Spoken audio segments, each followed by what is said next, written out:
Salam dəyərli futbol sevərlər, hər birinizi xoş gördük. Dünyanın bir nömrəli turniri, dünya çempionatı yaxınlaşır. Türkiyə komandasının, Türkiyə milli komandasının oyun tarixi, oyun saatları barəsində sizləri məlumatlandıracağıq. Bundan əlavə gündəmdə transfer və ayrılıq xəbərlər var Qarabağ, Neftçi və digər klublarımızdan. Ona görə sona qədər izləməyi tövsiyə edirəm. Bununla yanaşı Azərbaycan Kubokunun yarımfinal qarşılaşmaları haqqında da məlumatlar var, milli komandamızdan da məlumatlar var. Sona qədər izləsəz ümumiyyətlə çoxsaylı, olduqca maraqlı məlumatlardan xəbərdar olacaqsınız. Bir neçə dəqiqənizi ayırın və bütün bu xəbərlərdən xəbərdar olun. Kanalımıza abunə olub bildirişləri açıq tutsanız, videonu bəyənsəniz biz də sizə təşəkkür etmiş olaraq, həm də fikirlərinizi şərhlər bölümündə mütləq yazın. Çünki sizin fikirləriniz bizlər üçün maraqlıdır. Mən isə olduqca maraqlı məlumatları sizin nəzərinizə çatdırım. Dəyərli izləyicilər, bir qədər öncə qeyd etdim, olduqca maraqlı transfer xəbərləri var. Elə mən istəyirəm ki, transfer ayrılıq xəbərlərindən birinci danışaq. Daha sonra keçək Dünya Çempionatı, Azərbaycan Kubokunun yarım finalında Qarabağ, Sabah və Turan Tovuz ilə qarşılaşması, həmçinin milli komanda və s. xəbərlərdən danışaq. Qarabağ komandasından başlayaq dəyərli dostlar. Leandro Andrade rəhbərliyi ilə görüşüb. 2027-ci ilin yayında Leandro Andrade'nin müqaviləsi bitir və ona çox sayılı təkliflər var. Hal-hazırda Qarabağın ən dəyərli futbolçusu 3 milyon qiymətlə dəyərləndirilir. Bir sıra yaxşı təkliflər var Leandro Andrade üçün və ona görə də Andrade rəhbərliklə bu təklifləri müzakirə edib və son qərar olaraq Qarabağda qalmaq istədiyini bildirib və yaxın günlərdə Leandro Andrade ilə daha 3 illik müqavilənin bağlanacağı gözlənilir. Bu münasibətlə Qarabağ azarkeşlərini də təbrik edirəm. İnşallah tezliklə bu xoş xəbərin rəsmiləşdiyini sizin nəzərinizə çatdıraraq Leandro Andrade həqiqətən də Qarabağ üçün önəmli futbolçulardan biridir. Onunla yanaşı Kadi Borges də Qarabağdan ayrılmaq istəmir. Çünki artıq bir dəfə Qarabağdan ayrıldı, Krasnodara keçdi və daha sonra karyerasında neçə belə deyək, il itirdi, neçə vaxt itirdi belə deyək. Və ona görə də Kadi Borges Qarabağdan heç yerə getmək istəmir. Kadi Borges'in də təkliflər var, amma 2028-ci ilin yayına qədər Qarabağla müqaviləsi var. Gözlənilir ki, bu futbolçu ilə də müqavilə müddəti daha 1 il və yaxud 2 il uzadılsın. Dəyərli dostlar, təəssüf ki, Qarabağdan ayrılacağı demək olar ki, gözlənilən və yaxın günlərdə yəqin ki, Kohalskinin artıq Qarabağdan ayrıldığını eşitmiş olacağıq. Çünki Kohalski getməkdə qətiyyətlidir və onun üçün çox yaxşı təkliflər də var Qarabağ komandasına. Qarabağ komandası da bu təklifi boşa vermək istəmir. Elə də pul xərcləməmişdi onu Polşadan transfer edəndə, amma hal-hazırda onun üçün 3-5 milyon təklif edirlər. Bu da Qarabağ üçün böyük qazanc deməkdir və təəssüf ki, belə bir qapıçını Qarabağda buraxa bilər. Artıq yaşıl işıq yandırıb Qarabağ komandası Kohalski üçün yeni qapıçı axtarışındadır Qarabağ komandası. Amma Şəhrudin Məhəmmədəliyevin də artıq sıralar dönəcəyi və Qarabağın əsas qapıçısına çevriləcəyi deyilir. Siz nə düşünürsünüz? Şəhrudin Məhəmmədəliyev yenidən Qarabağın əsas qapıçısı olsa yaxşıdır, yoxsa Kohalskini saxlasalar yaxşıdır? Bu barədə fikirlərinizi yazın. Neftçi komandası isə Jordan Rezabalaya özünə klub tapmağı tapşırıb. Samir Abbasovun istəyi ilə Neftçiyə gətirilən futbolçu yeni baş məşqçinin Vernidugun gəlişindən sonra əsas heyətə düşə bilmir.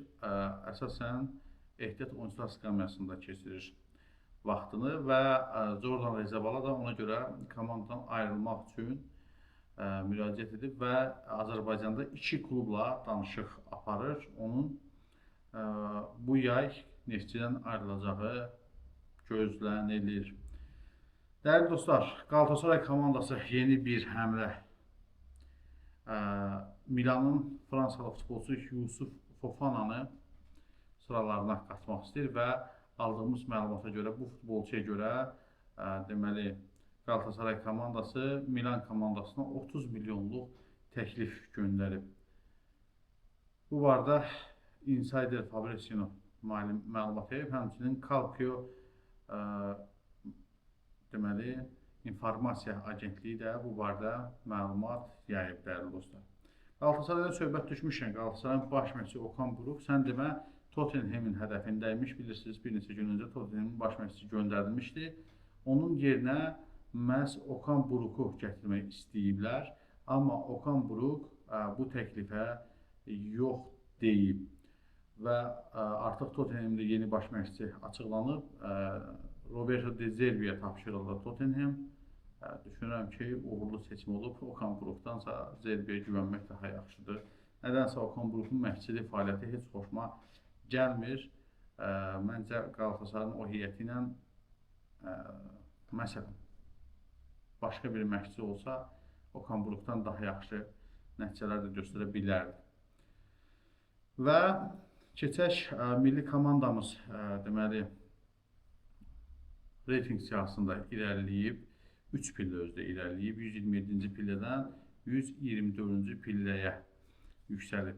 1136 tam %67 xalı var Ayxan Abbasovun komandasının. Qeyd edim ki, FIFA seriyaları 2026 beynəlxalq turnirinin qalibi olduqdan sonra reytingi yüksəlib milli komandamızın. Qeyd edək ki, UEFA Millətlər Liqasında millimizin rəqibləri Litva və Lichtensteindir. Litva 148-ci, Lichtenstein isə 206-cı pillədə qarşılaşıb. Qeyd edək ki, dünya reytinqinin ilk pilləsində Fransa milli komandası, ikinci yerdə İspaniya, üçüncü yerdə isə Argentina milli komandası var. Azərbaycan kubokunda artıq yarımfinal mərhələsidir dəyərli dostlar və yarımfinalda Qarabağ Sabah cütü ilə yanaşı Turan Tovuz, Zirə cütü qarşı-qarşıya gələcək. Dəyərli izləyicilər, təbii ki, bu qarşılaşmalardan gözləntilər çoxdur. Xüsusilə Qarabağ komandası üçün bu belə deyək, kubokun qalibi olmaq olduqca vacibdir. Çünki Çempionlar Liqasını böyük ehtimalla əldən verən Qarabağ komandası, yəni Azərbaycan çempionu olmaq ehtimalı artıq demək olar ki, yoxdur, kağız üzərində olsa da məncə Sabah komandası çempion olacaq və Çempionlar Liqasını çox güman ki, Qarabağ komandası əldən verib. Ona görə də Avropa Liqasına ən az getmək üçün Azərbaycan kubokunun qalibi olmaq lazımdır və yaxud Sabah komandası qalibi olmalıdır Azərbaycan kubokunda. Amma Qarabağ riskə atmayaraq bu kuboku özü götürməli və Avropa Liqasına getməlidir deyə mütləq qələbə qazanmalıdır. Olduqca gərgin oyun gözləyir. Ayın 3-ü bu kubok oyunları baş tutacaq dəyərli dostlar. Həm Qarabağ komandası öz meydanında Sabahı qəbul edəcək, həm də Turan Tovuz Zirə qarşılaşması baş tutacaq ayın 3-də. Qeyd edim ki, Turan Tovuzla Zirə 2 oyunda qarşı-qarşıya gəliblər və qeyd edim ki, hər iki oyunda Zirə komandası qalib gəlib indiyə qədər kubokda. Deməli, Zirə 1-0 hesabı ilə 2016-2017 mövsümündə qalib gəlib və 2023-2024 mövsümündə də yenə Zirə komandası 2-1 hesabı ilə Turan Tovuzu məğlub edib. Qarabağ Sabah komandası arasında isə kuboklarda 3 oyun keçirilib və bu oyunların birində Qarabağ komandası böyük hesabla qələbə qazanıb 7-1. Digər oyunda Sabah komandası 4-3 hesabı ilə qələbə qazanıb. 2024-2025 mövsümünün final mərhələsində Qarabağ Sabah maçının əsas hissəsi heç bitdiyi üçün əlavə hissə oynanılıb və əlavə hissədə Sabah komandası qalib gəlib və Azərbaycan kubokunun ötən mövsüm qalibi olub Sabah komandası. Bu mövsüm qalib kim olacaq? Siz deyin. Qarabağ, Sabah, Turan Tovuz, yoxsa Zirə? Fikirləriniz bizim üçün də maraqlıdır dəyərli dostlar. Bu barədə daha bir veriliş çəkmişəm, kanalımda var, izləyə bilərsiniz onu. Sırf yəni kubokdan danışmış orada. Xüsusilə Qarabağ Sabah rəqabətindən. Dəyərli dostlar, gələk dünya çempionatına. Dünya çempionatında çox maraqlı bir dünya çempionatı gözləyir bizi. 48 komanda, ilk dəfə dünya çempionatında 48 komanda çıxış edəcək və qeyd edim ki, bunlardan biri də Türkiyə komandasıdır ki, 24 ildən sonra Türkiyə komandası yenidən dünya çempionatında öz gücünü sınayacaq. Bir qədər sonra bu barədə danışacağım, Türkiyənin təqvimi haqqında danışacağım. Amma ondan öncə dünya çempionatı haqqında qısa bir məlumat sizin nəzərinizə çatdırmaq istəyirəm və məncə iştirakçıların adlarını aşağıdan sizlərə təqdim edək. Siz baxın 48 milli komanda hansılardır. baxdıqca həm də xəbəri dinləyin dəyərli dostlar. Beləliklə, dünya çempionatında ev sahibi komandalar hal-hazırda ekranın aşağı hissəsində görürsünüz. Ümumiyyətlə 48 komanda iştirak edəcək. Onlardan 3-ü ev sahibi komandadır. Kanada, Meksika və Amerika Birləşmiş Ştatları. Digər komandalarsa hər qitə üzrə, məsələn, Afrika, Asiya, Avropa, Amerika üzrə vəsqə qazanmış komandalardır ki, ekranın aşağı hissəsində onları görürsünüz, dəyərli dostlar. Çox maraqlıdır ki, bu il bildiyiniz kimi 48 komandanın iştirakı ilə nəzərdə tutulmuş dünya çempionatında yeni adlar var ki, ilk dəfə 4 milli komanda ilk dəfə dünya çempionatında iştirak edəcək. Bunlar barəsində məlumat verəcəm. Oyunlar haqqında qeyd edim ki, oyunlar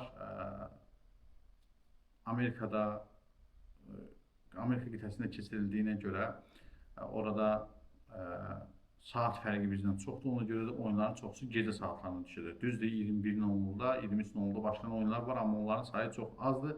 Qarşılaşmaların əksəriyyəti gecə saat 12-dən sonra başlayacaq. Açılış matçı olan Meksika, Cənubi Afrika komandaları arasında keçiriləcək oyun saat 23:00-da başlayacaq.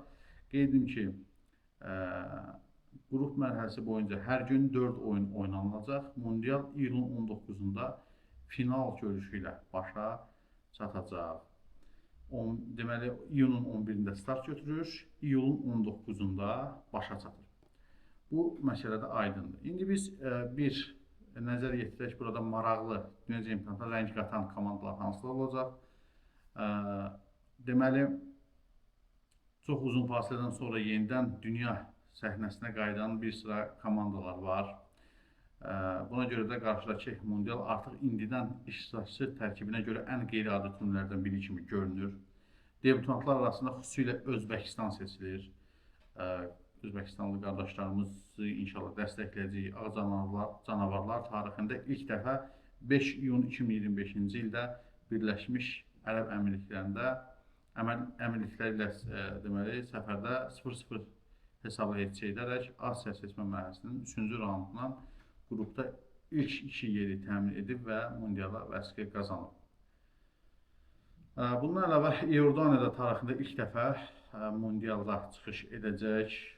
Sonra Cabo Verde turnirinin ən parlaq debutantlarından biridir. Cabo Verde də ilk dəfə çıxış edəcək və ən maraqlısı Curaçao millisinin 2026-cı ildə dünya çempionatında iştirak etməsidir ki, çox gözlənilməz bir nəticə göstərdilər. Niderland futbol kökənlərindən malik oyunculardan formalaşıb milli komanda və taktiki baxımdan çox intizamlı təşkilatlanmış bir komanda kimi dünya çempionatında vəsqə qazandılar. Bəlkə Curaçao adını izləyicilərimizin çoxusu eşitməyib. Amma dünya çempionatında vəsqə qazanırlar. Bizimkilər isə hələ Millətlər Liqasında, D liqasındadılar. Biabırçılıq. Nəysə. Dünya çempionatı 2026-nı xüsusi edən yalnız debutantlar deyil, Haiti milli komandası 1974-cü ildən bu tərəfə, məsələn, dünya çempionatına vəsqə qazana bilmirdi. Onlar da sonra Kongo Demokratik Respublikası da 1974-cü ildə axırıncı dəfə dünya çempionatına vəsqə qazanmışdı. Onlar da iştirak edəcəklər. İraq milli komandası 1986-cı ildə axırıncı dəfə iştirak etmişdi dünya çempionatında. Onlar da iştirak edəcəklər. Yeni Zelandiya 2010-cu ildən sonra ilk dəfə mundialda çıxış edəcək. Türkiyə milli komandası 2002-ci ildə, hansı ki dünya çempionatında 3-cü yer tutdular. Ondan sonra dünya çempionatına vəsqə qazana bilməmişlər. Bu mövsüm vəsqə qazandılar və Kosovanı bilirsiniz, playoff mərhələsinin finalında məğlub edib dünya çempionatına qədəm qoydular. Düzdür, gözləntilərim çox deyil Türkiyə millisinin, amma Türkiyə millisi qrupdan çıxa bilər. Bir qədər sonra bu barədə məlumat verəcəm. Yəni 2022-ci ildəki belə deyək, Türkiyə millisi deyil dəyərli dostlar bu, amma gözləntilərim yenə də var müəyyən qədər. Bəli, Türkiyə millisi D qrupunda yer alacaq. Burada gördüyünüz kimi Avstriya, Paragvay və Amerika Birləşmiş Ştatlarının milli komandalarda yer alacaqlar. Türkiyə millisinin əsas rəqibi burada Amerika Birləşmiş Ştatlarıdır. Bəli, birinci yer uğrunda mübarizə Türkiyə və Amerika Birləşmiş Ştatları arasında gedəcək bu qrupda Amerika Birləşmiş Ştatlarının qrup lideri olma ehtimalı daha yüksəkdir. Amma Türkiyə milli komandasında növbəti mərhələyə yüksəlmə şansları məncə yüksəkdir. Amerika Birləşmiş Ştatları milli komandası son illər çox inkişaf edib. Amma məncə Türkiyə milli komandası, yəni Amerika Birləşmiş Ştatları milli komandası ilə başa-baş oyun nümayiş edə bilər. Sadəcə ev sahibi olduğu üçün onların müəyyən üstünlükləri də olacaq. Çünki onların meydanında oynanılacaq, onların azarkeşlər qarşısında oynanılacaq. Amma Türkiyədə yaşayan çox saylı türklər var, daha doğrusu Amerikada yaşayan çox saylı türklər var ki, Türkiyə milli komandasına dəstək olacaqlar. Yəni Türkiyə milli komandası da azarkeşsiz qalmayacaq. Orada yaşayan Azərbaycanlılar, Türkiyəlilər və digər türk xalqları təbii ki, Türkiyə milli komandasına dəstək verəcəklər. Sizcə Türkiyə milli komandası bu qrupdan çıxa bilərmi? Fikirlərinizi şərhlər bölümündə yazın. İştirakçılar da ekran aşağı hissəsində gördünüz. Bir də ona vaxt itirib bir-bir saymaq istəmirəm. 48 komandanı yəqin ki, özünüz diqqət elədiniz. İndi isə sizlərlə sağollaşıram. Növbəti daha maraqlı videoda görüşmək ümidi ilə hələlik.